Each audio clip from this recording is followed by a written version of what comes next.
what's up everybody? It's Nika Simone here for another episode of Welcome to My House.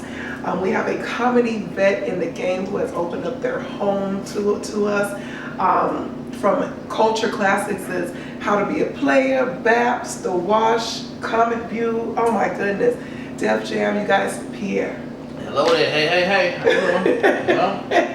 I wore that type of a shirt last night at the Allen Iverson event since it's NBA All-Star Weekend. Oh, damn, okay. Everybody know Mexican right with this. But no, hey, how you doing? What you getting into for this weekend? It's All-Star Weekend, so you don't know her. You know, I'm getting into cover people.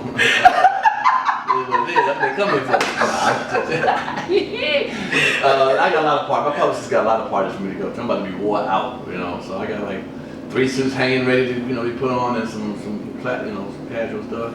Might throw the throwbacks, and you got the throwbacks on. They're nice. I was checking them out. Those were nice. Well, thanks for opening up your home to us. I see some wonderful pieces of art, and immediately seeing your name, and I'm like, you paint as well? Yeah, I do a little bit of everything. I consider myself a Renaissance man. A lot of people don't, do all the things that I do, from directing, writing, producing. I cook.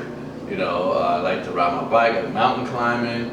People always tease me. They always say, there's my white sock coming out. I'm like, well, now when I'm running the mountains, it's like a black slave. I'm running, y'all. Black slaves gonna ran through the mountain before, okay? Trust and believe, okay? So that's the black side coming out of me. But just dabbling in every type of thing. How did you start painting? I was always a good drawer in school. I drew. My father's, he's very good in drawing, and I'm just a kid, just like to draw. And I've always been fascinated with the arts for some reason. I grew up in Germany, and until I was 11 years old, then moved to Washington D.C. And I remember my mother was really open, and she was in fact, she was a burlesque dancer. What? We'll talk about that in my hour special, yeah. And then she was a stripper, all right, I didn't want to say it, burlesque sound better. Go on with that. But, burlesque is the more politically correct term. Right. She had pasties on. Everything else was showing, but you couldn't see the nips and shit. So it was what it was. But she was more free-spirited. So when I grew up, for the first 10 years, I was free-spirited, doing all kinds of stuff. My mother let me do anything. But then when I moved to D.C., and then my parents actually got divorced, and then I stayed in D.C. And D.C. is a government town. Okay. It's all about the government. Get that, get you a job. Move two miles from your mama house and live there for the rest of your life. Yeah. Buy your car. And I couldn't feel that. And so I was always an artistic kind of kid. Even in school, I got to do. In fact, one time I won an award. I built this car out of scraps, and I won an award out of D.C., Virginia, and Maryland, just the tri-state area. Really? I got to get on Good Morning America, with my winning prize and stuff. So I've always been into the arts. Regular 9-to-5 job, I can't do it. God bless y'all for doing it out there, but I can do it. I could live in a cubicle.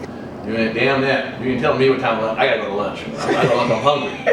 When I'm hungry. Yeah, you get supervised. It's 12:32, you're 2 minutes late. What? Man. And they be on them 2 minutes. They will fire your ass over some 2 minutes more than 5 times. If I leave at 12 o'clock, you be lucky I come back. Okay? Van come back in a half hour. I read that about you though, growing up in Germany for a small period of time. Well, not even a small period of time. I think a good chunk of your childhood. Yeah, I was 11 years old. What was that like? Now, I was born in D.C. I was born in Fort Hood, Texas. My father was in the army. And then 2 weeks later, we moved to Germany. A lot of times people think I was born in Germany, but no, I was born in Texas, and then we moved to Germany 2 weeks later. Till 11? Yeah, till So you speak 2 languages, I'm assuming? Yeah, I speak 3. German, English, and nigga. You need nigga the most. Yo, you know what I'm saying, son? You know how to go, motherfucker. You know time in there. Okay. Alright. You get a lot of fucked up situations, so. What was that like coming back though? Whoa! Was it like, what was that transition like? Terrible. I was 12 years old with bangs and shit. I had the Farrah Fawcett flow in there. I had the Beyonce before the Beyonce. I knew what a bump was, okay? Girls get their hair bumped and shit, okay? My cousin got his hair cut. I wouldn't get mine did, okay? I was in there with a hot curl. I had hair net, Aquanet sprayed in my shit, and I left that damn beauty salon. So you showing up in D.C. like what? They teased me so bad. I had to learn what we call it. In D.C. we call it joning. So I don't know, it's like we snapping on each other. We call it ranking or whatever. and bagging in LA. But I had to learn that at a very early age, and I was really, really good at that too. You know, that's why I picked my comic timing. Plus my father was very, very funny. I remember I used to listen to him have conversations with his friends, and he had such quick comebacks that I honestly thought that they rehearsed that conversation before. Because I was like, how can you know exactly the right thing to say? Right. And now when I do it, I'm so quick to be like, man, you're so quick, boy. And a quick comeback. It's just a natural thing. It's just natural. It's natural. It is just natural, because I know that is a comedic entity. Where some people will tell me, I think you should be doing comedy. I'm like, I'm just in the moment when I talk, and I just happen to be funny. Right.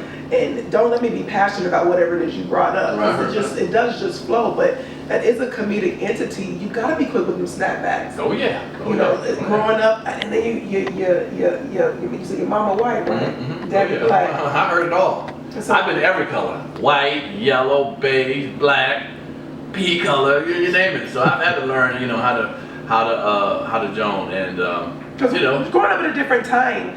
Now it's definitely, we're accepting of just basically everybody. Sure, you can be a man if you want to be now. You can be a woman if you want to be. That's how accepting we are of everything now. But back in the day, to be, you know, mixed was it's like the black people looking at you one way, the white people looking at you one way, and I never looked at it like it was a hard situation growing up. And now listening to some of my friends who grew up with a white mother or vice versa, like they're like, I hated being half white. Right. Well, you know, it's funny. I never really hated it. Yeah, no, I never hated it. Felt bad about that because they got teased and they felt not accepted and didn't know really who they were. And I was like, damn, you really had issues like that? Well, I was cute though. So okay, girls liked me. Okay, so that was. But I think what I hated was my name, Pierre, Pierre. I've been called everything from Paris, Pyorrhea, P in the air. I wanted my name to be John or David. I mean, why did you name me Mike? What else is good? Why I be Pierre? That was P-R-E-T. I got P. Goddamn Paris. Perrier's in class today? They get a Pyorrhea in here tonight? What the hell? It was terrible. But you know, I like it now because when bill collectors call me, can I speak to a Pierce? Pierce don't live here, no. Is Pierre here? He ain't here. So I know when it's bill collector because they don't know my name. You gotta pronounce my name, so that's always a good thing. I got that bill collector, that anti-bill collector name. Okay. So I was reading somewhere, okay, you snapping back growing up as a kid, fitting in, but I read somewhere that you got shot. 3 times. One at the same time, yeah. So how does that happen from being the comedic dude to being in that situation? The niggas didn't think I was funny. Okay. Apparently. They didn't see the humor in myself. Just hanging out with my boys, you know, in DC, just hanging out. And I grew up in the 80s in DC where it was wild. I remember it was the murder capital at the time. And just going out one night with some friends, hanging out, and we met some dudes, some Jamaicans in a parking lot. And I knew they were Jamaican. Well, and they had looked like, you know, that unpopped popcorn where, you know, popped up almost that silver minute, big old silver thing. They looked like Gazoo. Remember Flintstone? Some of y'all remember Gazoo, his hat? That's what all Jamaicans look like. They had Gazoo hat. Okay, Bumble Cloud, I see you. Yeah. But you know, and they didn't want to fight, and they had weapons, and all we had was a mouthpiece, and you know, they started shooting, and he shot me 3 times, and. Luckily, I survived. You know, no one got killed. A lot of my friends got shot up. You know, they got shot in the hand, they got shot in the arm, and all over, man. We were ducking and hiding, and running and stuff, and then they wasn't trying to kill you. Well, no, they was trying. I was trying to live, shit, okay. And I like when my friends always say, "Man, you got shot 3 times. You gangster. No. The niggas that shot me was gangster. I was victim, motherfucker. Shit. I was victim. They was gangster. Right. They was for real doing it. But that sparked you into wanting to take comedy more serious, from instead of running the streets that way? Right. It did. It just showed me that, you know, I had to get my act together. That, you know, sometimes it's the company you keep. You know, I had great friends, but, you know, you can't control all your friends. Someone want to fight, want to start. All I had to do was my crew, man, that were like fun, and they had dance routines and all that. And the thing about it, we'd go to parties, and they'd start breaking out dance routines, so all the girls was digging us, and if all the girls dig us, you know, some dudes are jealous and hating in the corner, so we got in a lot of fights, you know, and I had dudes that was ready to throw down, you know. We weren't shooters, I ain't gonna play the game like we was that kind of dudes, but we would pop you in the face, you know, so it was like that, and I was like, you know what, let me get up, because it escalated. Now we're messing around people who shoot, and I was like, you know, I got lucky with the 3, you know, shots. To survive that, and I said, all right, let me take this comedy full time, and that's when I started really concentrating on comedy, and you know. Okay, when you first start hitting the stages, I mean, I feel like nowadays it's all support, support, support, support, support, support. And I feel like growing up, I mean, back in the day, I'm not gonna age myself, Okay. but back then was competition, like and it was a respectful competition. When you came in, what was that like getting on the scene? You know what I mean? Yeah, it wasn't so. I don't know if the word is vulturous or crabs in a barrelish. Back when I came up, we actually tried to help each other because we didn't know. No one became a superstar. The only person that was a superstar when I was coming up was Eddie Murphy and Bill Cosby, Richard Pryor. Mm-hmm. So we didn't see ourselves as being big time comedians. So we'd help each other. We would write jokes or tell each other what comedy shows are. Well, through the years when I started seeing the success like from Def Comedy Jam and some of the other shows, and people started getting into movies, that it started becoming a crab in a barrel. No one wanted to help each other out. Mm-hmm. And so now I see a lot of these cats not really looking out for each other because they're so desperate to make it, that they don't feel it, because they've seen what the success looks like, mm-hmm. that they're able to obtain it. Someone that looks like them are able to obtain it from the grassroots. Before, I saw Richard Pryor. I didn't know how he started. I just saw Richard Pryor or Eddie Murphy. I didn't know how they were amateurs and like that. But now that I've seen people like Dave Chappelle come up, an amateur, Chris Tucker, Cat Williams, a whole bunch of comics I've seen come up, Martin Lawrence. So when comics see that, then they get jealous and say, "Man, I did that. We started together." And they don't seem to help each other no more. I've never been like that. I mean, I don't know if you know my pedigree, but I've made movies like For the Love of Money. I put a lot of young comedians in it. My man Ralphie May, rest in peace. Affion Crockett, a whole bunch of comics. I've done a web series called Dating Pierre, which is on YouTube. I was watching. A lot of comedians. Shima Franklin was my right. friend. There you go. Yeah, I mean, anything I do. Meg Jones. There you go. I don't mind putting other people in. Yeah. I'm not afraid to help you out. It's not going to hurt me. And I really believe in the end of the day, if you help out enough people and they succeed, you don't have to do it for them to help you out, but people are human. They'll reach back. They'll reach back. Yeah, they'll reach back. Say, I remember you looked out for me, man. Yeah. You know what I'm saying? You didn't try to put a wall in front of my success or try to hold me back. So I don't mind that. I don't mind sharing, the comedy wealth. I'm secure in my comedy enough to do that. Okay. All right. Lately, it's been like, comedy goers hopping on stage, getting offended to the point they hopping on stage coming after you comedians. Oh my gosh. Incident, the incident, okay. Has there been any situation where that happened to you or got to the point where somebody was like, meet me outside in your comedy career? Never. Never. If you don't fuck with folks, they don't fuck with you. It is what it is. I mean, you know what I'm saying? It is what it is. So I don't really, I've never had that problem at all. In fact, I get a lot of love. But some people can't take a joke but my thing is, it just should never get to. Comics should stop it from getting to that situation. Okay. You should be, especially if you're a vet, you should be able to have felt or feel the temperature of someone else. Okay. What they're about to push, and move off from it. I've been in a situation where I could feel like someone's maybe getting upset a little bit because I'm getting the better of them, even though they started with me and I'm snapping on them. And then you do the routine joke of like, man, I ain't gonna let you I want you to whip my ass. Let me get security or something. Play it off. Be funny with it. Let it move on because that's unnecessary in a show. People getting up wanting to fight you or you wanting to fight them. Or I've seen comics, threaten people and all that. I ain't the one. Nigga, I'll beat your ass. Like now we take it to really. This is where we at with it. Yeah. I mean. Especially like if you're bombing, and I've seen people like they've had good sets because that can go up and down. Like you said, it depends on your crowd that day. But I've seen people who are just not doing well, and their major comedians be like, get him out of here because they're talking shit. But really, like it is their opinion. You're comedians for that instant gratification. Right, if they're not giving it to you right away, and somebody happens to be a little vocal about it, then it's now you're arguing, you're angry, and now you're showing your face. You know what I mean? It's like you're saying, staying professional up there, but also keeping control of your room. There's a mastery to keeping it in control. Now there are people who get drunk and don't give a damn. And, now they're outside themselves. They're just yelling, "You ain't funny," or "Boo your ass, take that fucking shirt off." And you can snap on them, get real crowd laughing, and you're like, "All right, shut up, dude." You move on to the next joke, and they're like, "Fuck you, dude," and keep on. Well, if that's the case, you ask security to remove it. And in any good comedy club should have security come over there. I kind of with my team, I got some people that roll with me. If I say the word security, even in a joking manner, That means it's kind of our clue to know that handle that situation. Yeah. So I may say, man, yeah, I wish I had some security in this ragged ass lady and move on. And I might joke with the guy, but that's your cue. My people know to go handle that situation. Either, we'll get your money back. You can go on home, man. Because you're not. I don't want you to. It's unfair to let you disrupt the show when people come and see a show. True. Because you drunk or you don't like me or whatever. Okay. Everything. Every time you don't like something, you don't have to be vocal about it. You know what I'm saying? You can be quiet about it. Say, come on, baby, let's leave. You corny. And walk out. It's all right. So let it go. Because if somebody might like it. Mm-hmm. Would you want me to come up to you and say, nigga, I like them outfit you man, come and see me. Take that bullshit off that you got on. You'd be like, that's my choice. I don't give a damn. I don't want to see what you got on. I don't like what you wearing. You'd be offended by that. Like, nigga, that's what I chose. Well, same thing with my act. This is my act. If you don't like it, it's okay. Get gone. Yeah, you know what I'm saying? I remember something. This is kind of similar incident. I thought it was kind of cool. I was at a restaurant with a friend one time.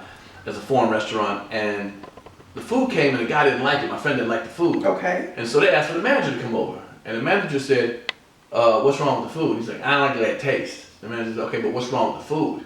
Because my boy wanted his money back, And the guy didn't give his money, said he wouldn't give his money back. And I was like, what? I was wondering, like, well, give the man his money back. But he was right. He said, this is what that food tastes like. If your ass don't like it, that's your problem. Right. You ordered this food. That's what you ordered. It's salty or it's too cold or something else, that's something different. But nigga, just because you don't like the taste of it, so what, we bring the next meal, you don't like that either? We gotta keep on getting to you like a meal you like? Nah. Right. I said, that's real. Some people, I have friends that do that. Mm-hmm. And to get, well, one of them, rest in peace, she would do that. Just complain so she can get it on the house. That's shitty. But my friend didn't like the taste, so he wasn't trying to get on the house. He just didn't want to pay for that meal. Yeah. But when that owner said that at first, I was kind of, what the? But it made sense. Like, you order that. That's on you. That's what it tastes like. It tastes like that. So why should I give you something for another meal because you don't like what it tastes like? It tastes like that. What you want me to do? Right, exactly. You know what I'm saying? So add some more to it. Yeah, you can pay for that or pay another one, but yeah. So same with comedy. That's that man's comedy. If you don't like it, that's what his comedy is. Then you move yourself out. Yeah, true. Don't ask him to change his act because you don't like it. Right. This is what his act is. That's honest truth. That's great. Comic view. That's that knowledge. Comic. So you got comic. That's that knowledge. But watching like, man, your boy got a point there. It's gonna be Instagram 60 seconds right there. No, there it is. All that knowledge. Oh my gosh. But Def Comedy Jam, that can be a very, very tough crowd, which you killed it when you went. And Comic View, you've done that multiple times as well. Which stage did you like better? Why? Well, I've done Def Comedy Jam twice. Def Comedy Jam twice. I did the 4th show ever aired. And real quick story is they had some comics tape it before they aired it. You usually film something before it gets aired. So they did about 4 shows before it ever aired, and then they liked what they saw, so they came back and tried to look for some more comedians to make a season. Yeah. So before it aired. So I heard about it, but I didn't know what it was. We didn't know how big it was going to be. Had no idea what. I knew what HBO was. But remember, this is like 91, 92, so I didn't know how big the show was going to be because it hadn't aired yet. Yeah. So I got called to do it, and it was in New York. And I don't know if you know this, but New York got a reputation of, they'll boo the shit out your ass, like Apollo, man, you don't want none of that. You better be funny. It's like, oh shit. So don't get swept off that stage. We pulled up, me, DL, all the comics, all Simply Marvelous, all the comedians that came, and we pulled up in the back of the venue, and there's a line that was wrapped around the little theater. And we had to walk past the line to get in. And let me tell you, ain't nothing worse than walking past some New York niggas looking at you like, what the fuck, it's cold too, like, what the fuck, you whack at me. We got suits on, carrying out little bags and shit. I said, hey, we're from LA. Looking at us, all hoodies and Timberlands, even the girls and shit, okay? We're like, oh, damn, So everybody had the ominous feeling like, oh, this is gonna be, you better come with it. And every show in the beginning, they taped 5 comedians, but only aired 4. So if you didn't do well, they got your ass off, but you wouldn't be seen. So that was the pressure. So a lot of people don't realize when Bernie Mac said, I ain't afraid of you motherfucker, it's because the comic in front of him got booed and heckled off. Oh. They never aired it. That's why he came out and said that, because he was talking about the comic, like, I ain't afraid of all the jiggle boo heckle me. That's what made him a success. A friend of mine from DC was a comic who got booed off and heckled off and stuff, and that made, Bernie's career. But, so when I went on there, a comic went on in front of me, and he didn't do that well. And I was like, oh, shit. I said, oh, they didn't really laugh at him. And I'm telling you, New Yorkers sit there like that. They enjoy making your ass. Yes, they enjoy that. Like, you better come with it. Like, come on, y'all. And if they smell fear like a dog, you're like, God damn, teeth and shit hanging out. So they're looking at you like, you know, so you're like, oh shit. And so when I went up there, I don't know if you remember the first time I did it, that's when I had the high top thing, the jean outfit, double jean outfit. All jean out. Exactly. It wasn't like, come on, girl, 1991. I know. That's what don't act too boo-boo, okay? Remember Poison, I ain't had my shit spray painted like Bernie did and shit, all airbrushed and shit out there. At least I had the jean, you know what I'm saying? But I went up there and I said, I'm gonna do my act so fast that they ain't even get a chance to boo my ass. So I was, damn right it was. Shit, I wasn't getting no chance to. When I heard somebody, the next joke, the next joke, I was like, hell no. So I did my stuff so quickly. And it wound up going with my image, and people liked the way my energy and so forth. But that's why I went so fast, because I was like, y'all not gonna boo me. I'm not gonna be booed. I didn't fly away, I had nothing here. So I enjoyed that. And then I came back like 2 or 3 years later and actually got a standing ovation. I was all pent up. I was like, I'm about to tear this up. And then I'd been in New York and I did some stuff and so I really enjoyed that. More seasoned by that time. Comedy was more soft. See, I like Def Jam because you can say what you want to say. BET kind of didn't want you to say certain things. Now, I'm gonna tell you a little secret about BET with me. A lot of people remember me with having a straw in my mouth. You know, I just carry a little straw all the time. I still do it to this day on some shows. And what happened was I was behind the scenes on BET. You know, they were doing the show. DL was hosting it, and I had a drink in my mouth with a straw. And they called my name, and I put the drink down and walked out with a straw in my hand. In my mouth. I didn't realize I had it. And so I just used it when I was talking, and everybody would say after the show when it aired, like, yo, you don't want the straw, and you don't want the straw. And it wasn't intentional. Yeah. And so I've actually done shows that people brought up a straw to me in the front row, like, yo, get the straw. I'm like, wow. So that's how that straw situation happened. For those who remember the straw. You're under 30, you're like, what the hell are you talking about? Oh my gosh, but Baps was awesome. Yeah, how to be a player. Oh man, the cowboy boots and the cowboy hat. I remember that. Actually, I was supposed to go down. I was supposed to answer the door with just my underwear on. That's what's in the script. I was like, that's not really funny. My drawers on and stuff. And so I went to the director and I said, can I put like a cowboy hat? Like I was doing some freaky stuff in boots. He's like, don't do it, man. So big up to Lionel Martin, the director. He let me do a lot of my own stuff. You know, even Robert Townsend let me do a lot of stuff. You know, I decided to use the curl and the go-to. That wasn't planned in the movie. And you know, that's when I actually, to be honest with you, when the movies came out, people started telling me that they liked certain things that I created. I knew I had what it took. You know what I'm saying? Like, that's the stuff I came up with, my ideas that people liked. So when that happened, I was like, okay, I know how to do this. Is gonna be all right for me, you know. So that's when I started writing, and I just knew that, you know, I had a pulse of what people thought was funny. I know at that time, How to Be a Player is Bill Bellamy showing off just basically how he's dipping, dabbling different women and not wanting to settle down, basically. But during that 90s period, even that early 2000s, it seemed like y'all was the man around there at that time, though. What? Life was off the chain in LA. Well, so you was practicing, really, truthfully, being a player, you think? I don't know. I was married, so not really. No. I'm divorced. Yes, I was. No. Like I plead the fifth. We were talking. I was talking back and forth with my editor, and he was like, "It feels like at that time it was like Pierre was like the man, and it feels like Bill Melody was having this time. It's kind of like the light skin, dark skin. I wonder how that was rolling around Hollywood in the '90s. Well, that was a fun time period. Well, you know what's funny about that? When people like I stepped away from the business for a minute to start writing and stuff, get behind the scenes, you know, directing movies and so forth. I never felt like I was the man. It was not until I started coming back that people were like, yo, we missed you, man. You were my favorite comic. I'm like, what? I never thought, you know, y'all don't realize all the parts I didn't get, I was close to. I mean, like Blue Streak, neck and neck for me and Dave Chappelle. I didn't get that. Wow. Next Friday, me and Mike Epps got down to neck and neck. Wow. I pretty much had a part in Jackie Brown until Chris Tucker decided to take it. So I got very close. I never felt like I was that dude because I was, you know, losing out on certain things. So I didn't really feel that. You know what I'm saying? I didn't feel that until I got away and I bought a house and I just kind of chilled and did writing and directing and stuff, and people would see me on the street like, yo, you one of my favorite comics, but I still love you. And even chicks like, I used to be in love with you when I met you. I saw you in the movie. Like, what? So I never really bought into it, which I should have, you know, but I didn't buy into it.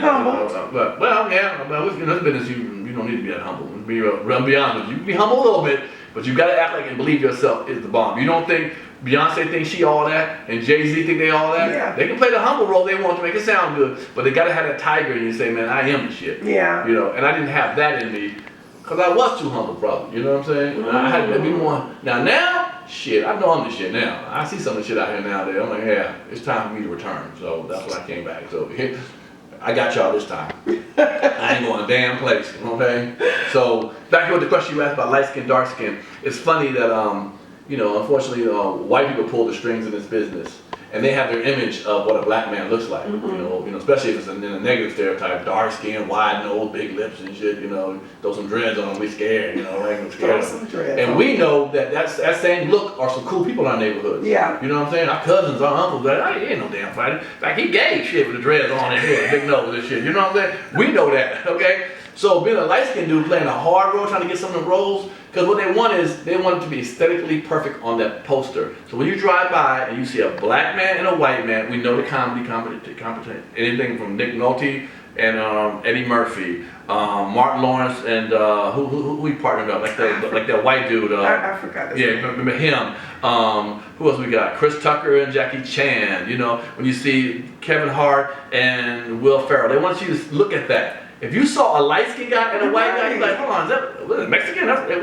They need you to see what's going to happen between those two problems. Even when it comes to the darker skin and the lighter skin black people, you still got your Will Smith and the Martin Luther dark, you and Bill Bellamy. They even do it that way too. So we know that light-skinned people can kick ass. I've been in a situation, I've seen some light-skinned people kick ass.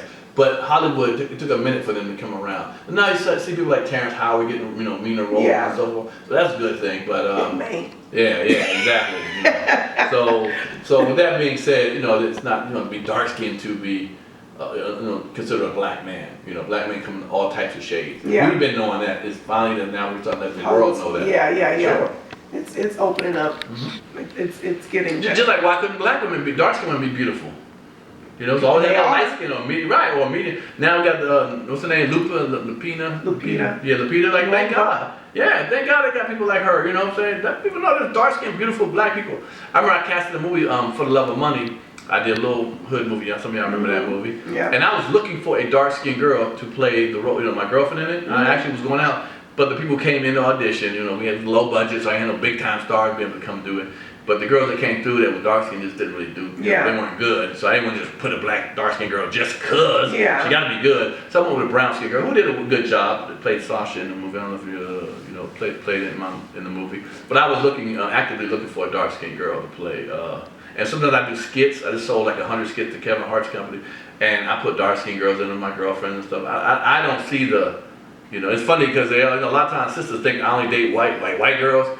I'm like, shit. First of all, I've only dated one white girl my whole life, and white girls don't want me, because when they want a nigga, they want a black greasy nigga with a cut in his face, like Seal or Denson Henson, whatever the nigga name is. They want a nigga like a slave with a plate in his lip or something like that. Shit, they want to make sure he's definitely a black person. So you were in some, besides end up making up your own For Love of Money, but some culture classics, How to Be a Player with Bill Bellamy, Baps, The Wash, The Breaks. There's quite a few. When it came to working with Robert Townsend on Baps and Halle Berry, there's so many names in that movie, period, though. What was that like on set? What was that experience? It was great. It was really great. It's my first movie I ever did. I'd never been in a movie before. And I remember Robert would see me at the comedy club a lot and said, I got something for you. I got something for you. And I was like, okay. After like 6 months of that, I'm like, whatever, go. I knew who Robert was. I was excited that he even said that. And then one day he called me and told me to come to Beverly Hills Hotel and get somebody to meet him one Sunday morning. And I go in there and I get to the lobby. He had an assistant, a female named Charlie. She came out, she had a letter. Halle Berry's around the corner. Calm your ass down. I'm like, yeah. Calm down about me, nigga. I'm like, okay, good. But so it was funny because I did a show called, I used to do warm-ups. And warm-ups is when they had live studio audiences, you gotta be comic tell jokes in between different setups. And I did one for the In the House, which was LL Cool J show, and the Fresh Prince. I was the warm-up guy for those shows. And when I did In the House one time, it's like stadium seating. Seating go straight up, so if you sit in the front, I can't really see your face. I got to kind of back up to see who you are, because you're right here to me when I'm talking to people. And there's a girl. She was kind of a little overweight, but she's really cute. And I said, "Look at you." She was sitting next to another girl with a baseball hat pulled down real tight. I said, "Look at you, looking like Halle Berry, sister hat," just joking and stuff. And then when the show was over, everybody was leaving and stuff. And then she got up and walked out, and next to it was Halle Berry with a baseball. I said, "Oh shit!" So I saw her 3 days earlier. something I would meet her, I was like, oh my gosh, she gonna be like, just the nigga that was clowning me and shit. My sister, I was like, oh shit. So when that girl came, I said, yeah. When she said, you gonna meet Halle Berry, I was like, oh my god, I just saw her like 4 days ago on the set. I didn't want to be like, not him. He was like trying to be funny. My sister looked like, it was her assistant actually. It wasn't her sister at the time. Wasn't her sister, but Halle was cool. She didn't bring it up or nothing like that. And I was like, oh shit. So I met her, and then we talked, and didn't have to audition really, and she picked me out of people she met. She met Terrence Howard. She met a whole bunch of actors and stuff. She said, I want him to be, maybe I look like Dave Justice or something like that at the time. Oh my God. I mean, I ain't gonna hit her and shit, But back to what you said. Well, he said it was crazy. We had a lot of fun on the set, a lot of people, and AJ was crazy. Ezel from Friday, he was crazy, and Natalie Giselle, my girl, was very funny. But Halle was really good. That scene that people like a lot with me and her when I come back and I apologize, my shit together and everything. She's crying and stuff. People like that moment a lot. They say, man, he did such a good job. And I always tell people, man, it was her. She brought that out of me. I never acted. I never had a serious role before, but she was so into the scene that I was like, oh my God, she started crying. I was like, I thought damn near crying. Like, I'm tired. Can we get a cut? But she was so professional. I remember that she would start crying. Her tears would come down her eyes, and I remember her. We say cut, and they would wipe her eyes out and stuff, be dry, and say, and action, and she'd look at it. And tears start popping up again. I was like, good Lord. Whoa. I need onions and shit on the scene and she'd get me to crying or something. But she could just bring up the cry like that. Just automatically bring the cry and a tear well in her eye and fall down. I was like, oh my God. So Halle, thank you. I appreciate that. Oh my gosh. I would think Halle Berry, come on, and still is, one of the most sought after women. Goodness, she's gorgeous. Yes. Did you take your shot? Yeah, actually, I talk about it in my act. I tried. I was married, but fuck it. I'm gonna cheat. I'm gonna cheat up, nigga. My wife was cool, but it wasn't understanding. Ain't what it is.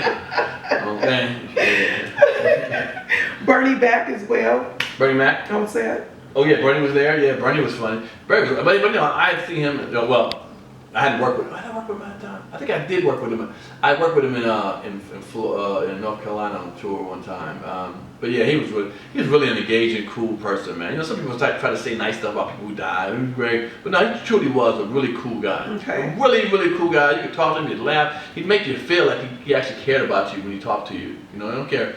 I mean, at least around me, I've seen him do it around other people, and yeah, he's missed. He was really, really down to earth. Really, really down to earth person, man. So you've worked with some greats, and also you've worked with Faison Love. Not saying that he's not a great. I don't know why I worded it like that. But Faison Love has recently been talking about Dave Chappelle. Have you heard his rants?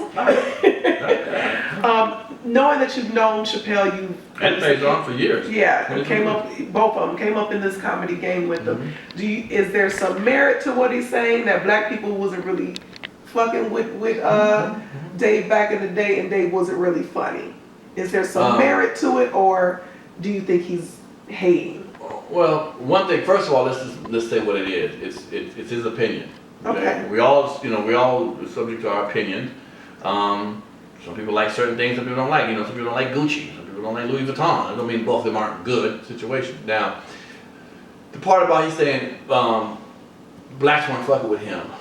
Even Chappelle mentioned that before.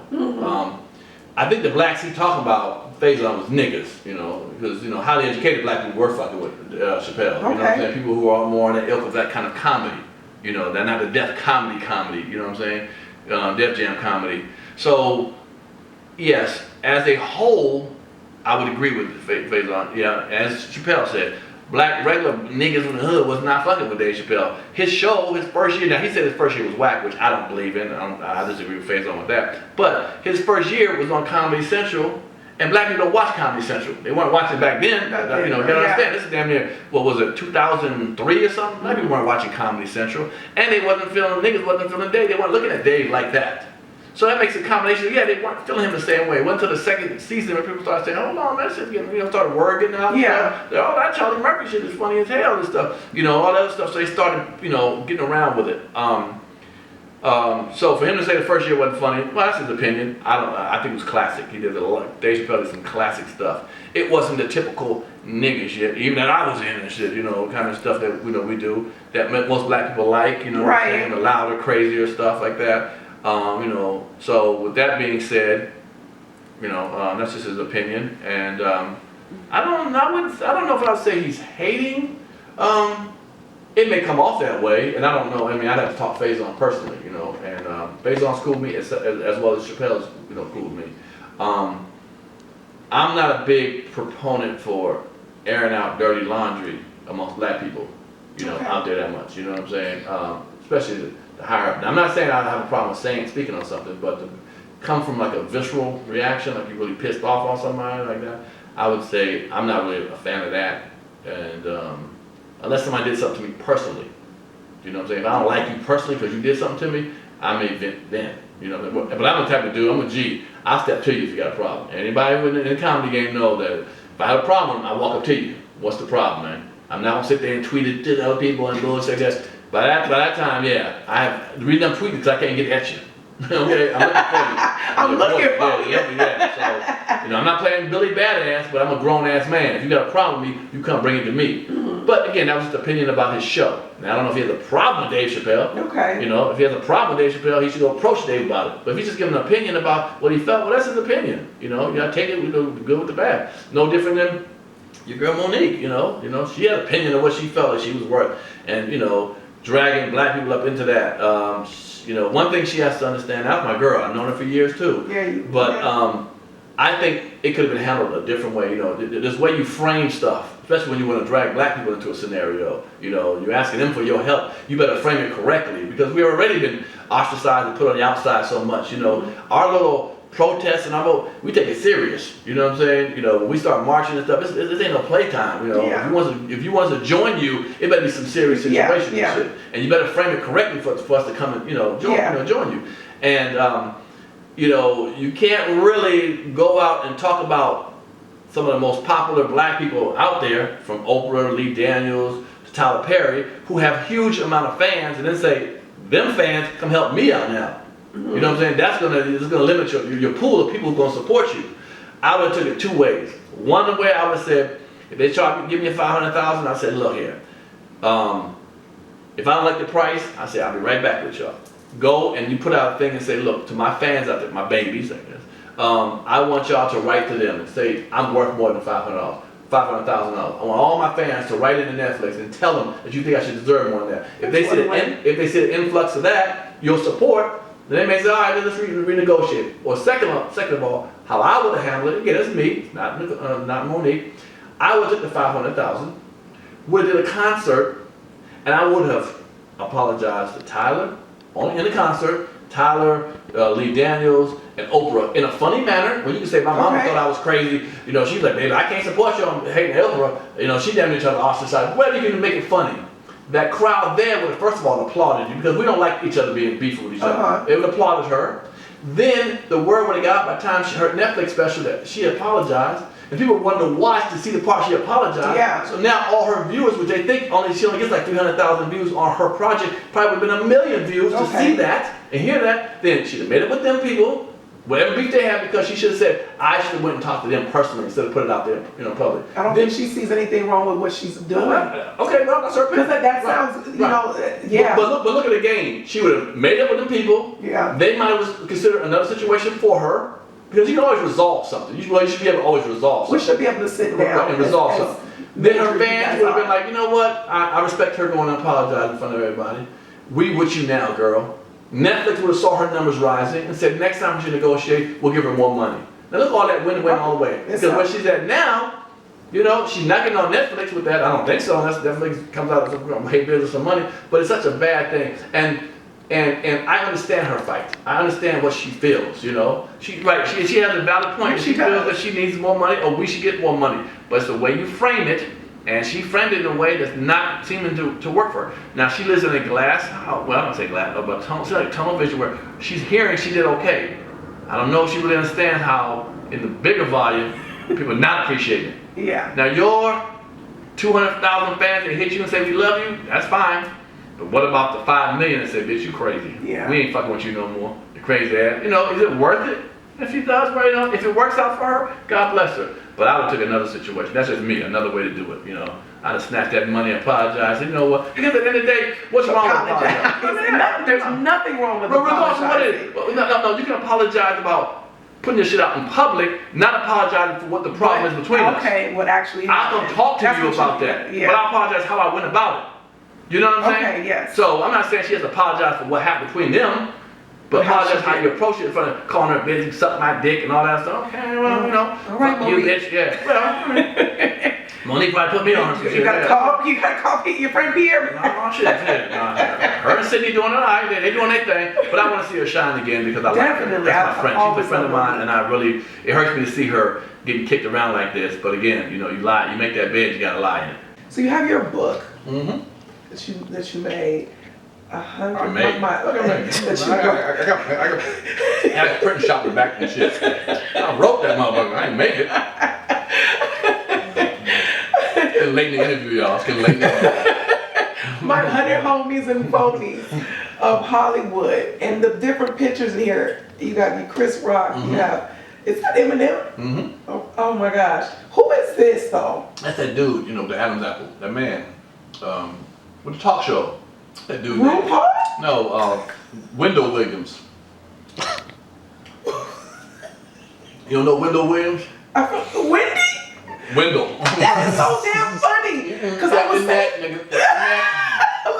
that's my nigga right there. That's my nigga. When I saw her doing Hot Topic one time, she moved her leg. I saw a ball pop out. Oh my damn it, I got God. Darling. Don't tell me that. How you doing? Okay. She had a baby. Okay, yeah. Nice, did you see it come out? Oh my gosh, that is hilarious. I got a baby, okay? So you say Wendy's a man? Well, that's my nigga. That's all I'm gonna say. Oh my gosh. You didn't. Your career span. She's my height too. So I you know, as a tall woman. You said that. I mean, 100. I looked right there. I thought you was kind of, you know, a little sad or something. You swallow shit. You choke up or something. Oh my God. Yeah. I'm a woman. I just have a goiter problem in my you know what it is? Okay, well, both of y'all got goiter problems. And goiter shit get out of hand, goddamn it, okay? Some of the transgenders got the goiter too. Okay? I sit there making it harder for real tall women that are real because people be checking us for real. Like, all right. I see you pretty and all, but damn, what do you got a dick? Okay, exactly. There's two dicks in the room. It better be a vagina or a pipe about to break out. I'll kill a nigga with two dicks in the room, okay? Oh my gosh. But so many different stars, and they're all labeled by different, by their names, from Paul Moody, R. Kelly, I give you 100. Tupac, Eddie Griffin. You What's name some of this? I need, come on, Tupac. Well, Tupac was great. In fact, he picked me, he used to see me in jail, he told me, on BET. And when he got out, he wanted me to do this video. I did this video called All About You. It's like, every little city we go, and every little video, we see the same. So he called me out to do that, and I got a phone call, and you know, he came to my trailer, hung out with him and the Outlaws, and I remember he just thought it was funny. Anything I would say on set, he would just laugh. Him and his boy, I was like, nigga, I just said, can I get some juice? I didn't get some juice. Whoa, dude, get that juice. Damn, dude, I'm like, it's hot outside. It's hot outside. Like, what, nigga? Well, y'all must be hot. All y'all, you and Outlaws are hot. Right. But he invited me to his home in Tarzana. I hung out with him. Like, the Outlaws had a house, so he was his house. And I remember right before he passed, he was at the Comedy Store. He used to do Fat Tuesday with Guy Torrey. Yeah. And one of the Outlaws, Gaddafi, the tall guy, was raised. He came and got me. He said, "Yo, Pop, I want to talk to you." I went into the main room. It was packed, 400 people up in there, and he asked me to come sit with him. And they were drinking Cristal, when Cristal was popping. And I said, "Nah, not only drink." And that was like I think that was in August, and in September he got shot. Like, damn, I had a chance to, yep. I took a photo with him at the set of the video, but I never got it, you know. So I was like, wow, that's kind of cool. But I did meet him, you know. I met him a couple times, so. Aaliyah. Oh yeah, Aaliyah was sweet. We did a tour together. Me, her, Mary J, Bone Thugs, Harmony. It was at Genuine. We used to have a little glitter on the side of his face and shit, you know, the little swirl. Baby hair. Yeah, baby hair and shit. Yeah. Them pony days, nigga. You remember Elgin? Elgin. I remember one time we went to we all signed our names up to get at the hotel. We saw a list. I saw a list, and like David Love is my man, Kid Capri, whatever, and Aaliyah Halton, and I saw Elgin Lumpkin. I said, who the fuck is Elgin Lumpkin? Yeah. And somebody said that's genuine. I said, what? I said, nigga, I'm gonna call your ass, ladies and gentlemen, because I was the host of the show. Give it up for y'all, man. Y'all see him do pony? Give it up for Elgin Lumpkin. Shit. Motherfucker be like, who is Elgin Lumpkin? That name, man. Elgin Lumpkin. But I think maybe named after Elgin Baylor, a basketball player. That's the only thing I can think of, came out in the 70s. But it was a great tour, and she was sweet. She was cool, but she didn't really have a voice for those big arenas. We did like 15,000 seaters, and her voice wouldn't carry. She had a softer voice. Yeah. And Mary J would come behind and she would tear that shit up. Exactly. Mary would tear it up. So, the cool thing was her manager, which was Barry Hankerson. He had, who was it? Kid Capri would go in between. She would do 3 songs, she would walk off, and Kid Capri would DJ, and she'd come back and do 2 more songs. Mm-hmm. So they kind of broke it up because the crowd, remember now, she was cool at the time, but she really wasn't. The moment she died, she became bigger. Yeah. And them kids get a little boo-boo, boo if you ain't singing right, in that big old arena and stuff. So we expect you to sing. Yeah. And I remember a funny time. I remember two would come out with her all the time, like hang on the tour with her and come out, and I'm like, who the fuck are these two? Like I didn't know who they were. I was like, who are these two people? And she like, they're my producers. I'm like, what? And he had a bodyguard. One producer had a bodyguard. I said, what bodyguard has a producer? I mean, what producer has a bodyguard? And it was Timbaland and Missy Elliott. I didn't know who they were, I'm like, what? They be coming out there, So she's like, this is my producer, Missy Elliott and Timbaland. Remember, this is before they had any hits. I didn't know who they were. But I was like, and Timbaland had a bodyguard. I'm like, really, nigga? You got a bodyguard? Already. Eminem. Yep. I met Eminem in the studio with Dr. Dre. I did a video with Dr. Dre. Too, yeah, been there, done that video. Check it out if you want to on YouTube. He called me in one day. I did the video, but then they called me back when he was fixing the album up. And I remember he telling me, he said, they were working on a song called They Forgot About Dre. Yeah. And Eminem is, in the hook. And I come to the studio, and Eminem had not been out, and he never heard of him before, and he was behind the boards, hitting the little knobs. I thought he was just a producer. And I remember he said, and all the other guys that are other producers, they were messing around and like, talk about him, because they know I Joan a lot. Like, Joan, and Eminem looked so scared for me to talk about him. He was kind of sitting there, listening, looking at me, and I was like, I thought it was this white boy, this producer, whatever. And I remember he telling me that he was a rapper. I could hear him telling Dre how to rap, because Dre was in the booth. Okay. And he was really precise, like, no, you gotta say like, ding, ding. I was like, what? I said, who's the white boy producer telling Dre how to rap? Yeah. And Dre would rap again, and he's like, no, you gotta say ding, ding, ding. He was really like every verb, like every syllable. I was like, but it sounded good. Yeah. And I was like, man, this guy's really good. I could hear his voice through the speakers. I'm like, okay.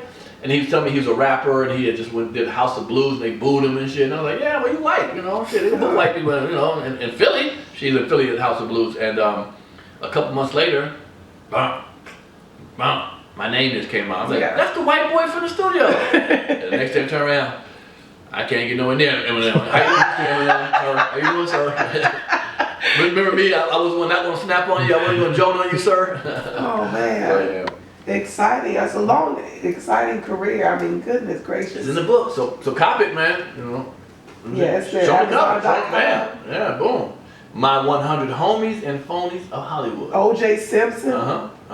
All before the killing. Okay. Yeah, the juice. Mm-hmm. I actually got invited to his house when he got out of jail the first time, and I remember everybody wanted him to eat. The first time we thought the first time.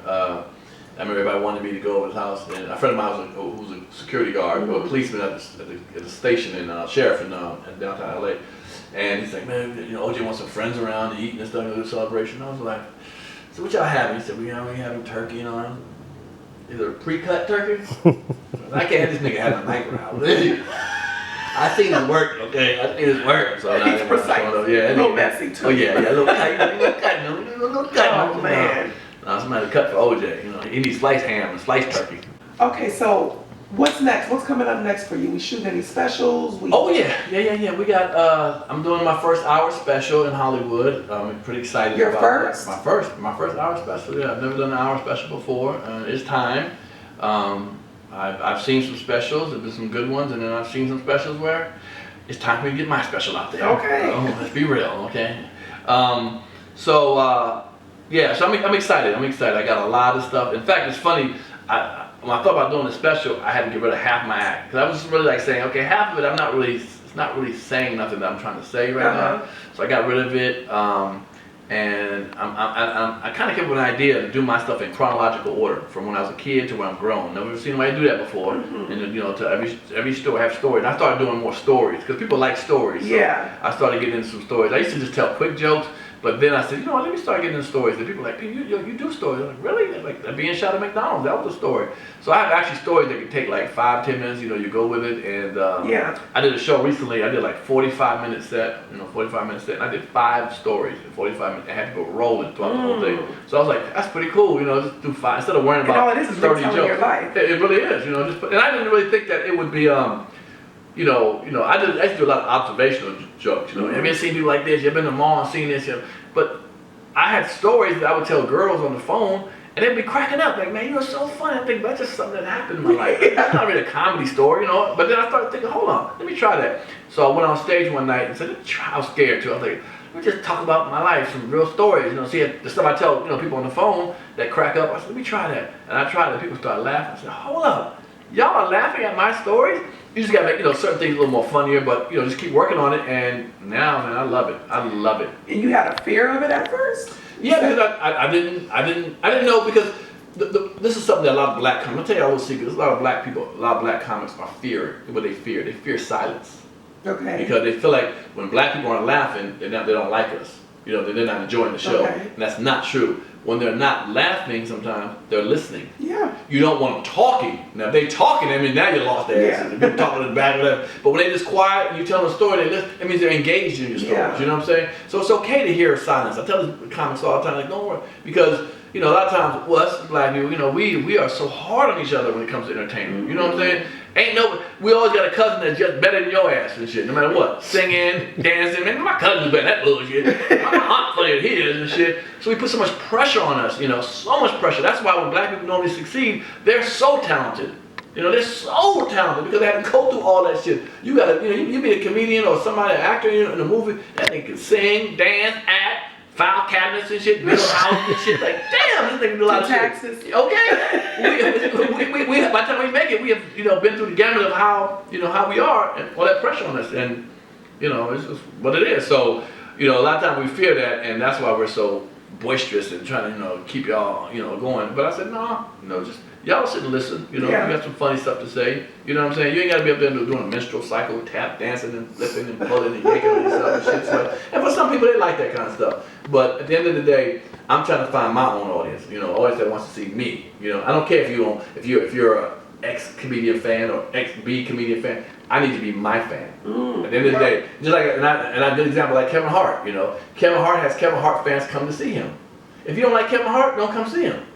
You know what I'm saying? That's cool. He's made to the point where he made a good living off of his fans. So I want to reach a situation like Kevin's. When you do a show, they all come to see you. Yeah. Right now, I'm put on with other comedians, so I might be with let's say DL on the show and Bill Bellamy and Earthquake. Well, people might not like me. I got to convince Earthquake fan that I'm the one, or Bill Bellamy's fan that they like me, or DL. You know what I'm saying? Yeah. So I got to go that mixture of hope. So I got to be funny. It's harder on me. The pressure is harder when you do 4 or 5 comics. But when you're like a bigger name, like I said, Cat Williams, they come to see Cat Williams. They come to see Cat. They come to see Cat. They come to see Mike. Exactly, Mike. Exactly. So that's what you want to get to that point. You know what I'm saying? When you're doing concerts and stuff, you want to come see that person, and I want to be that person you come see. And don't worry, after these specials, you'll come see me.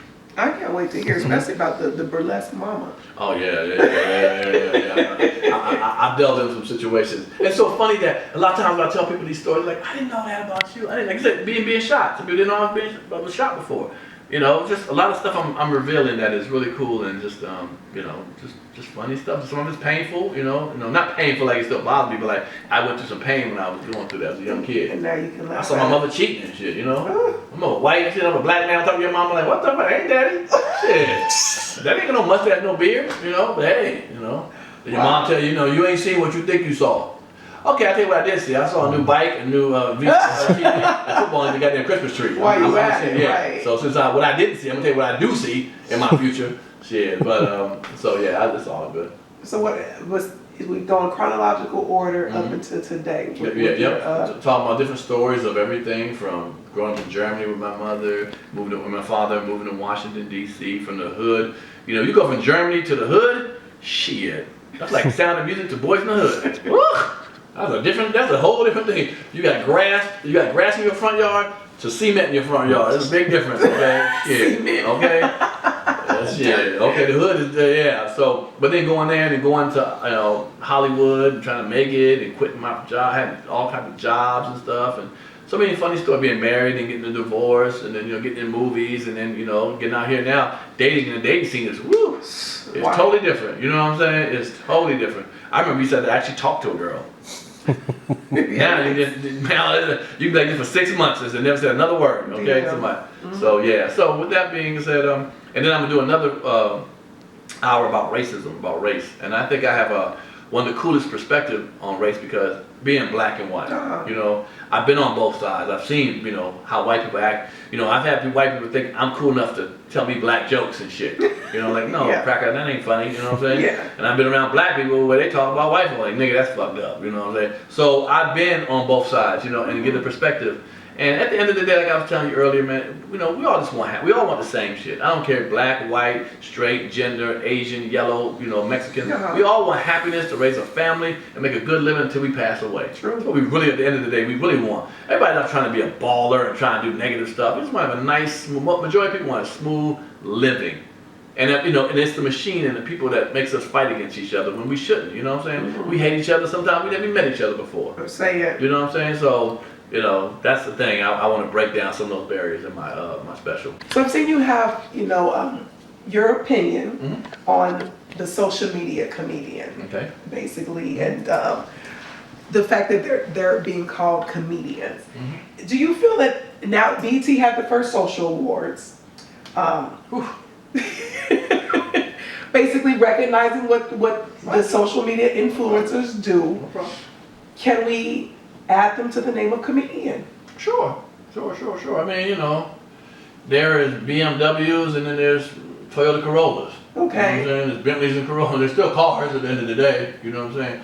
I'm not mad at them. I applaud them for taking, you know, what is, you know what their tools are now and taking it to, you know, the stage. Now, first of all, they don't bother me. One reason, their fans aren't my fans, you know. I don't have 21-year-old, 18-year-old fans, so it doesn't bother me. You know, make your money, brothers, you know. It's better than not doing nothing. Why be mad at them? And they say they're doing something positive for themselves. They don't think themselves as top-notch comics either. You know, they don't think they compete with, the veterans out here. They just want to let us let them do what they do, and I can respect that. I don't have a problem with that. If they fill in venues, you know, at the end of the day, you know, they fill in the venues, people coming to see them. Why should we be mad at the fans that come to support them? You know, if you worry about that, then get your fan base up to where you're selling out the venues. You know, a lot of times there's comics who ain't selling venues who are pissed off about that. You know, selling out like, man, well, dude, it's a business.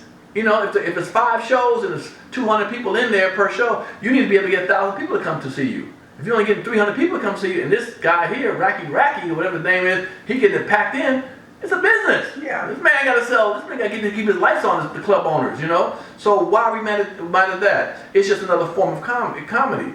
It may not be what we traditionally think is top-notch comedy. Yeah, it's okay. Stand up. Yeah, it's fine, you know, if they want to dance and do their little crazy stuff for their fans are happy with it. You know, remember, their fans are usually young.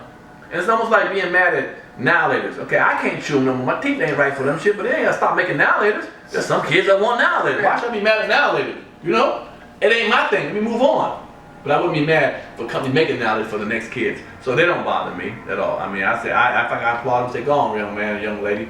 Get your money out there. Do your thing. And in fact, I pulled some of them to the side. They've asked me questions and stuff. Now, I don't like them calling me OG, nigga. I ain't that old. I'm still fucking hoes that you fucking, nigga, okay? I'm being real with us all. What's up, OG? We call you young whippersnapper. What's up, young, you know, wet behind the ear ass nigga, you know what I'm saying? I ain't gonna do that. So, whatever. But it's out of respect. I get it. But I'm not mad at them. I say, go, man. Go do your thing, man, and make that money and support your family, take care of your family, and just as you are moving forward, just learn the trade and keep on working on it until you perfected it. But right now, you know, get that money and do what you want. So it doesn't bother me at all. Oh man, well, this was a pleasure. We got to sit with you from afternoon to now evening and getting ready to get out into these streets. Yeah, I gotta do all this stuff and stuff. Just letting y'all know out here that this is just a little room of my mansion. You know, we're just in a small portion of the mansion. We got a lot of other. I ain't want to show y'all everything else. I want to show all. We're just keeping y'all tucked over here in this little couch. Don't you widen that motherfucking screen there. Don't you zoom out, motherfucker. Okay, keep it right close up here, nigga. Okay. Thank you for inviting us to your house. I appreciate it. ComedyHype.com.